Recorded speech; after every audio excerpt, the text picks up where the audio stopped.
By far the most common prefix in Welsh are the two letters CY. They come at the beginning of our own name for our own country, of so many of the plurality of our words for the singular English community, and of the multitudinous nouns and verbs that can be created with a simple anyone can do it addition of keyed. In 2020, 9 social enterprises from all parts of Wales started on a 3-year programme of collaboration. Central to Llechi a Chefn Gwlad was the fostering of a new cohort of 27 community development workers, the success of which could well require a series of films following so many paths of learning and experience. But what this unadorned film focuses on, however, is the dynamic of partnership, a dynamic that enabled such an ambitious programme to be so thoroughly successful. As a final piece of learning together and sharing with each other, it is specifically interested in the glow man, the small coal, of how what it says on the tin actually works.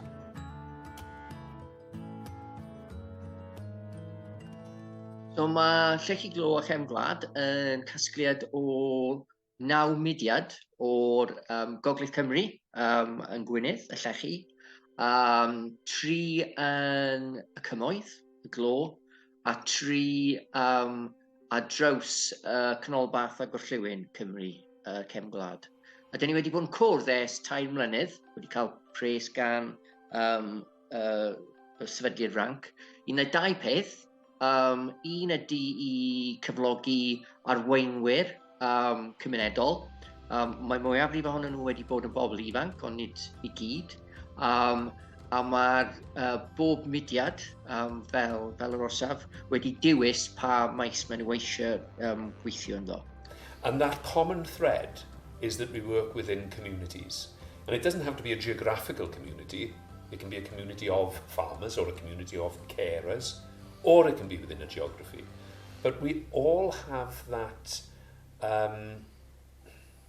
that passion for, that care for our communities. It's about shared learning, and because we all do quite different kind of activities and different sorts of things, but we all have been caring about where we live and about the people at our heart. Rhoi cyfle i ni weithio fo'n gilydd i greu byddin o arweinwyr cymunedol newydd, a da ni wedi datblygu a codi hyder unigolion yn y 9 cymuned, un bob blwyddyn. 9 young people each year, so there's 27 across the 3 years, from those local communities to develop their own skills, their ideas and their career paths, who then feed back into civil society and the foundation economy. A group that are striving to make Wales a better place. That's what I see it as. I'm laughing because I remember the conversation so clearly. I was driving up to Aberystwyth and I had my wife in the car with me. And my wife has worked in the not-for-profit sector for pretty much all her career. And we were driving up and I had a call from Ffion from Tir Coed, who's one of the other partners there. And it was on hands-free. And Ffion said, "Gareth, can I talk to you about an idea?" And she went off and she ran through this whole idea of the partnership and the leaders, the interns and everything else. And she went through the whole idea. And she said, "So what do you think?" And I said, "Ffion, can I think about it and give you a call back?" Yes, okay. Hang up. And I said to my wife, "Have you any idea what she was talking about?" Oedd o'n gyffroes, hefyd oedd o'r fatha, oedd y cymuned mor wahanol, ond eto big efallai, dylia hyn ddim gweithio ar bapur. It was so different. It was so unusual. It was so different to anything I'd ever experienced. I couldn't figure out what on earth it was. Mae'r 3 cymuned yn Gwynedd, oeddwn ni wedi bod yn sôn am cydweithio am sbel, a doedd ddim dod gyda gilydd. Ar y tro cyntaf, cwrddais i efo blaen y Bethesda, oedd yn y car yn mynd lawr i'r Llandinam i cael cyfarfod i dechrau trafod Llechi Chefn Gwlad. North, mid, south. Reality of it is we're all experiencing very much the same things, but like you've said, we're all experiencing them in different ways.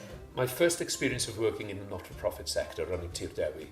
Prior to that, I had a very commercial, very competitive, very suspicious, very profit-driven career. And working collaboratively with people was anathema, really. It was, you don't work with people, you beat them. So I had no experience of collaboration in that sense. Collaboration where everyone is giving. My mind is, well, what can I take? Hence my first reaction, that I thought it was about getting funding for nothing.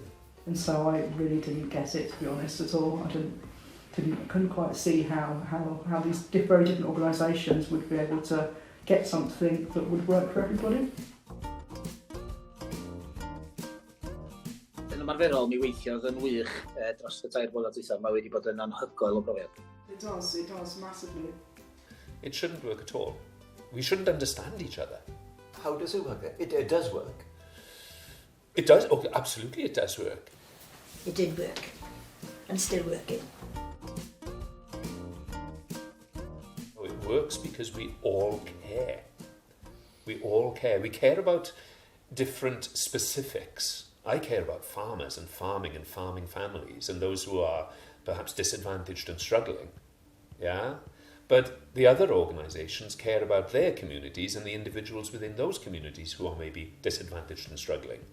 Does dim angen I cael allbynnau cadarn, does dim angen I cael targedau sy'n gyrru y ffordd ydych chi'n ariannu pethau. Oedd e'n really hyblyg ac o'n i'n falch I weld hynny, oherwydd oedd yn rhoi lle I ni I datblygu y prosiect fel oedd e'n mynd ymlaen. And suddenly you've got a group of people who are able to do something, motivated and passionate about doing something, and, importantly, doing something. I think what cemented it for me was going down and visiting the other projects. I particularly remember the visit to South Wales, and that was when it really struck a chord and the penny dropped, and I understood what we could get and how it might we all would get something from this and be stronger from it. Felly oedd lot mwy o pwyslaeth na oeddwn ni disgwyl a rannu a dysgu o y naw mudiad. We discovered a common language of community resilience, common language of bloody-mindedness, to be honest, a common language of having survived lots of struggles as organisations and communities, and also a common language of purpose, that things could be better. And each one of the organisations in the Llechi Gold Partnership has got different skills and different assets. So the partnership up in North Wales, they have massive focus on energy regeneration. All that is really valuable learning that can be translated and we can learn from and translate onto the ground. I think we all work towards the same sort of goals, and been very much inspired by seeing what's going on in other projects. Ond be oeddwn ni hefyd yn dod fewn i'r prosiect oedd y parodrwydd na I ddysgu gan ein gilydd. Nobody knows everything themselves. They just know snippets, don't we? Rhannu yn arbenigydda, ond hefyd rhannu yn gwendida ni. Geisio trio cael cefnogaeth y partneriaid eraill I helpu ni weithio trwy pethau. We do that in ourselves. I think I could ring any of the line managers and say, well, we're doing this. You've done something the same before. Could you, so I wouldn't be afraid. Ond diolch yn rocket science mewn ffordd. Mae o just yn rhaid ffydd mewn bobl, a rhyddid I bobl, adnabod a gweithio ar lles I cymuned. Mae'r syml ar hynny. Dod y gymysgedd ieithyddol na, dod dair fenter yn y broedd chwarelddol, da ni gyd yn gweinyddu trwy gyfrwng y Gymraeg. Doedd Cymraeg di iaith yn gwaith ni fan fan partneriaeth Ogwen. Doedd hynny'n sicr ddim yn wir am y mentra yn y canolbarth ar de, ond doedd o ddim yn broblem. Mewn ffordd, o'n i'n gweld bod y prosiect yma wedi bod yn gyfle i godi ymwybyddiaeth y mentra yna o pa mor normal ydi o i ni ddefnyddio'r Gymraeg. So I was encouraging our particular time to shine at the time, who had siarad iaith nefoedd, he speaks the language of heaven, to engage with people from the mid and the north who were fluent speakers, but he was reticent because in his daily life English is the main pattern. A dwi'n gwybod bod yna lot o'r arweinwyr cymunedol yn yr ardaloedd eraill wedi cael ei sbarduno i ddefnyddio mwy o'i Cymraeg ers bod yn rhan o'r prosiect yma. But a lot of that disappeared over the first year in terms of barrier. It became something that unlocked. Some might think it's a barrier, but realistically, my opinion of the whole process is bridged perhaps sometimes that element of, oh, I can't do it because I can't speak Welsh. One of the ways it unlocked is that some who work exclusively in English could explore what someone meant in Welsh when someone who speaks Welsh as their first language unpacked a word or an expression. Yeah? Equally, some of the words in English that perhaps weren't used by those whose first language was Welsh. So the language actually used sensitively could become an unlocker. So dwi'n meddwl bod y prosiect di galluogi ni i ffindio pobl wedi dysgu Cymraeg yn ysgol ond ddim wedi cario ymlaen i'w ddefnyddio fo.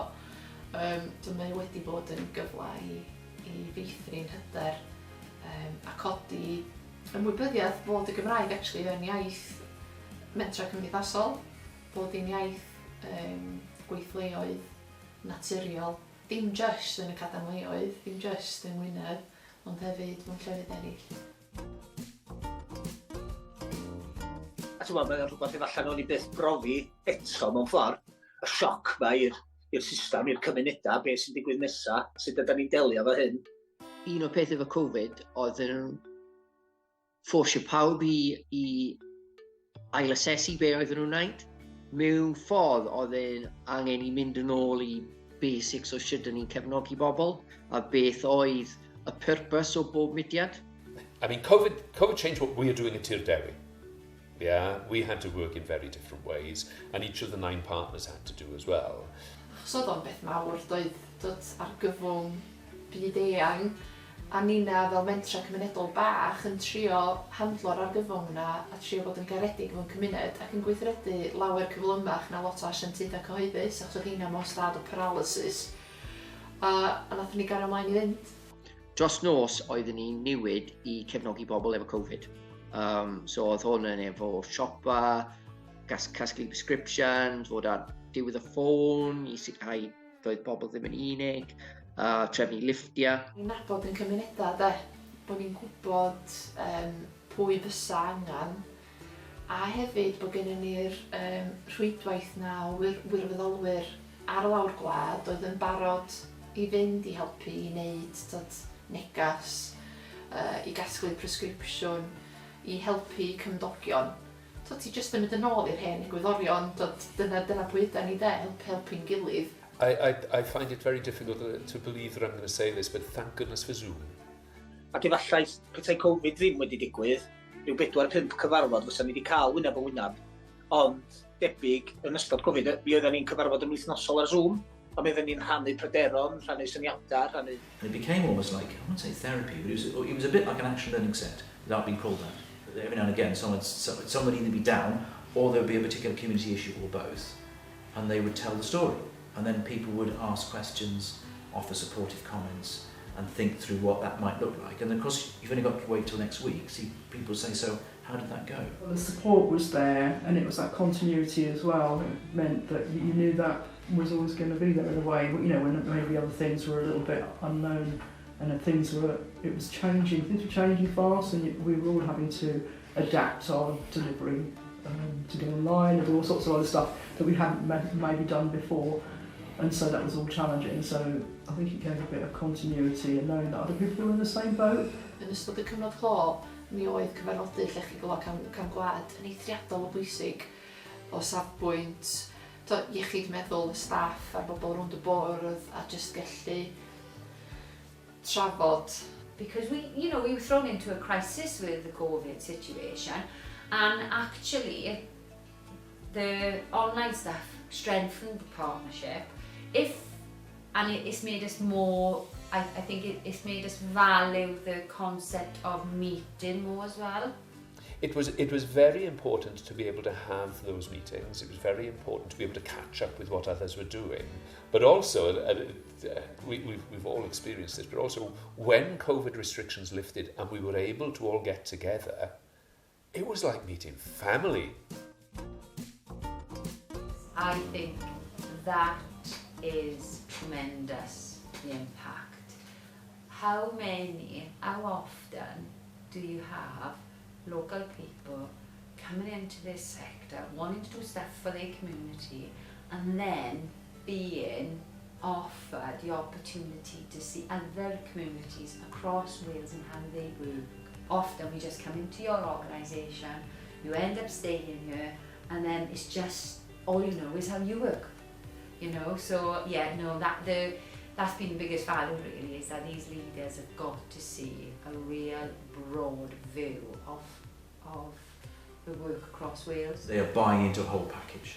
That package includes being employed and rooted in the local community and working, through the week, sometimes with some weekends and evenings, going to at least 3 external events organised by the Rank Foundation, to which usually the managers go as well and other people, and reporting back and being involved in action learning sets.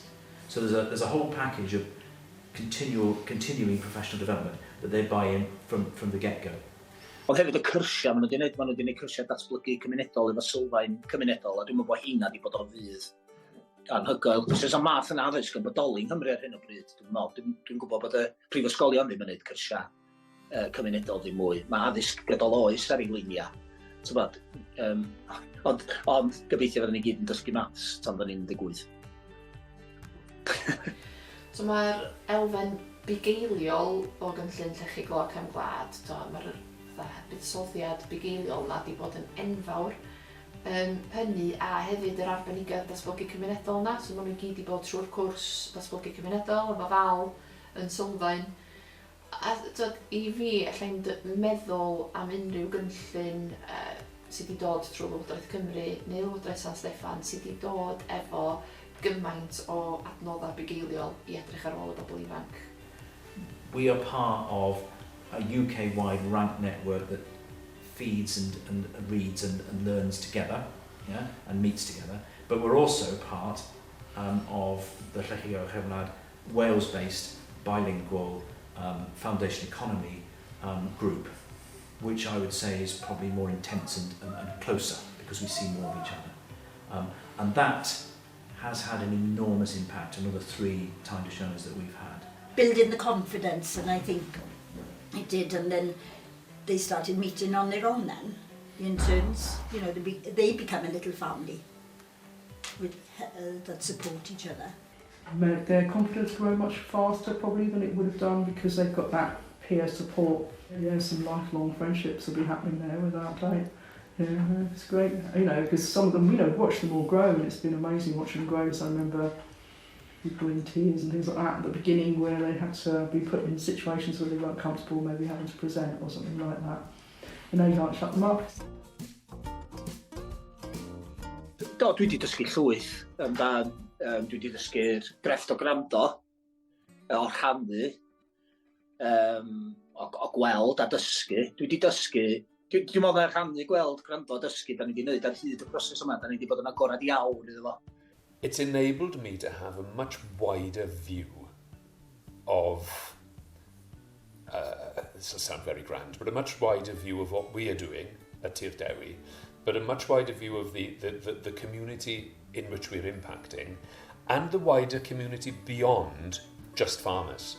My confidence has grown, so my confidence in what I think and being able to express that, because I think previously I was in the shadow of people that went before me and feeling like I should be doing what they might have done, whereas when you see people doing great things all around within the partnership, then it makes you think, well, actually, I've got some of my own ideas that I might have stolen from other people or whatever, but I've got these ideas that I'd like to push forward, and so I would, put them out there a lot more strongly than I would have done before. So it's given me this much wider lens, and even wider beyond that, to think about how the economy operates within Wales is based on small communities and is based on people caring within those communities. Yeah, and I would never have reached any of these thoughts, any of these thinking directions, or any of the conclusions without the impact of Llechi Glow, without being turned in that direction by the other organisations, by the other partners.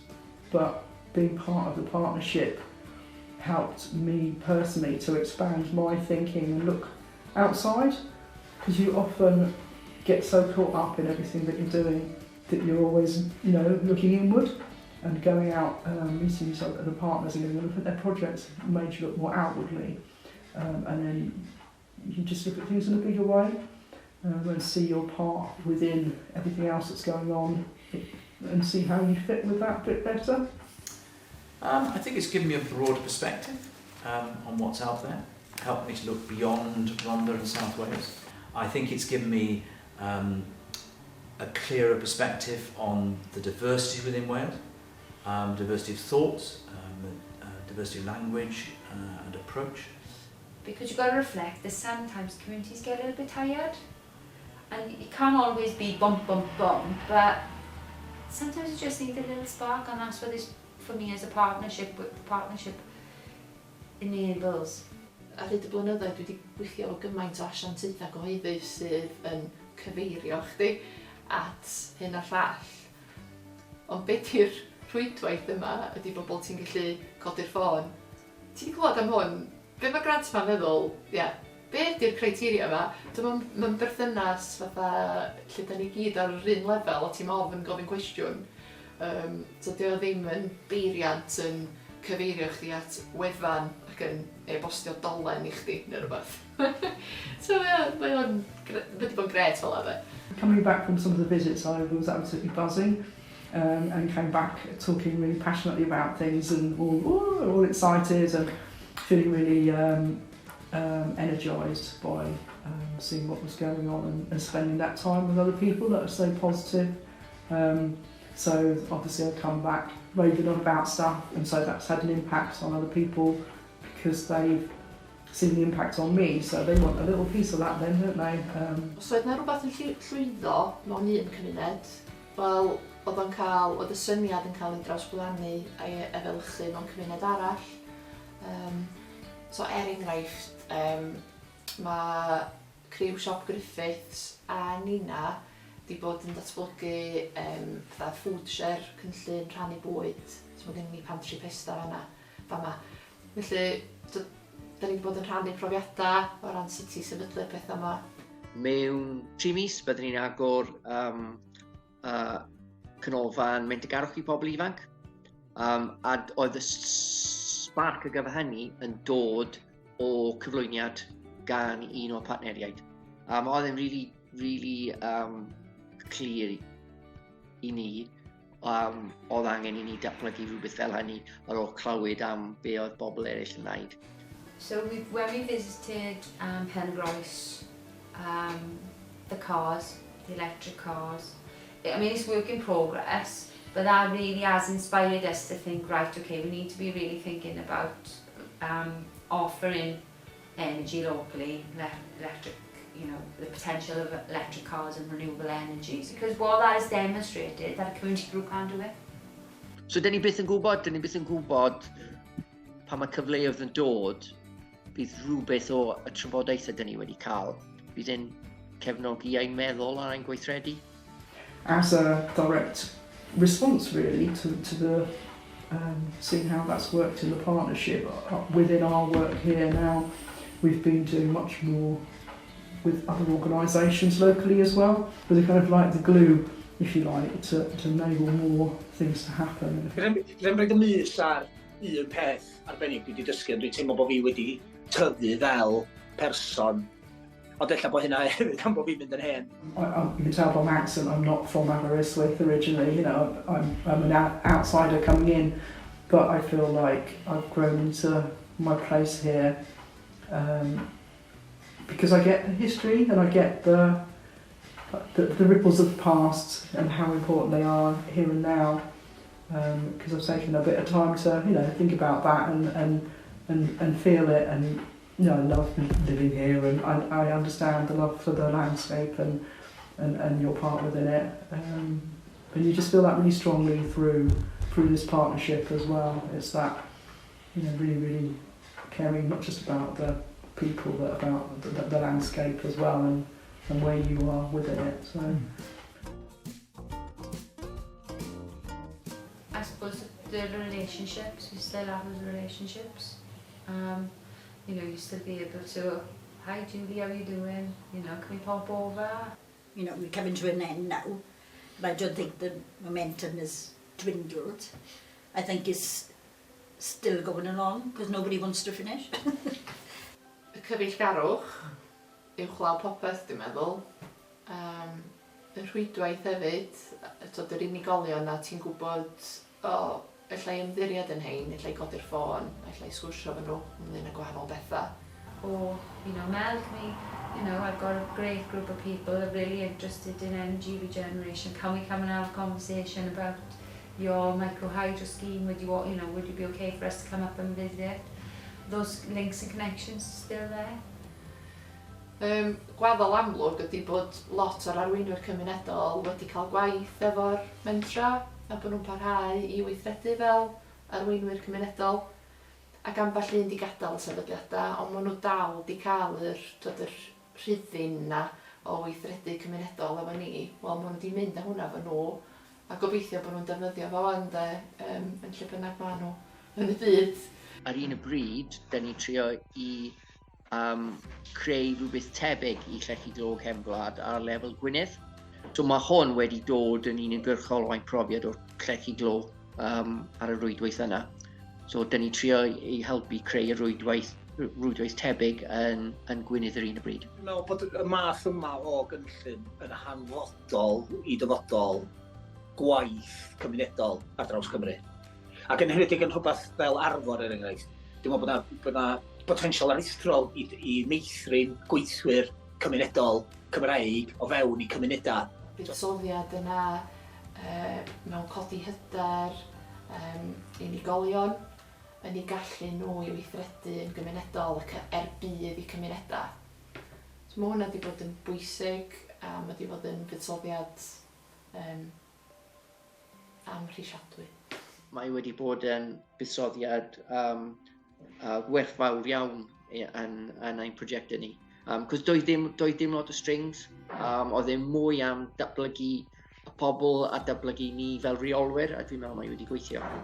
Buddsoddiad yn sicr, buddsoddiad amser, buddsoddiad pobl, buddsoddiad ydy'r gair de. Utilising all these partnerships is investing in your organisation, it's investing in your staff, your individuals, and that the investment gives people the skills, the knowledge that they need. Be well na meithrin a hybu gweithwyr, a talu gweithwyr cyflog teg i weithio fewn i cymunedau, i datblygu cymunedau. Remember, I thought I'd take the money and just take a few boxes. I'm glad I didn't do that. I would have missed so much.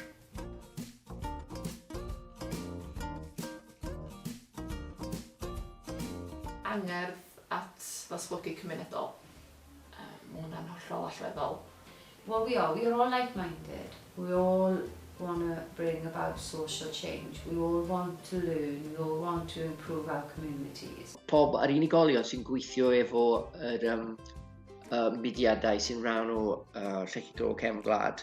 Maen nhw pobl sydd wedi bod yn gweithio yn y meysydd am blynyddoedd, a mae bob un ohonyn nhw yn ei ffordd y hun yn rhyw fath o enghraifft i siwr i wneud pethau yn iawn efo cymunedau. Individual commitment, passion for community and a love of nation.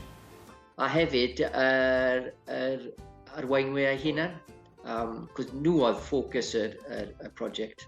Ac eto, da ni wedi gweithio fe 27 person dros time mlynedd diwetha.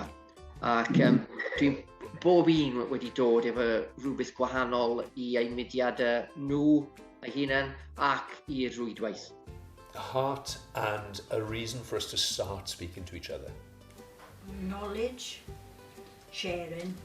This conversation wouldn't have started without this mad idea of Llechi Glw a Chefn Gwlad. Empathy.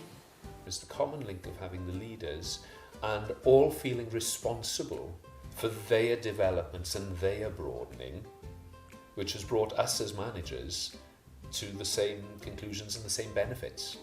We've experienced the same benefits by trying to give them to others. Being good at listening. Dyna beth sy'n anhygoel amdan Llechi Glw a Chefn Gwlad ydy cynhwysio yna. Maen nhw gyd chydig bach yn wahanol, ond da ni gyd yn adeiladu, neu'n pobi, neu'n coginio am yr un peth, neu'n cymysgu. Respect for each other. Pan ti'n dod ar cynhwysio at ei gilydd, mae o'n, hyd a lledrich.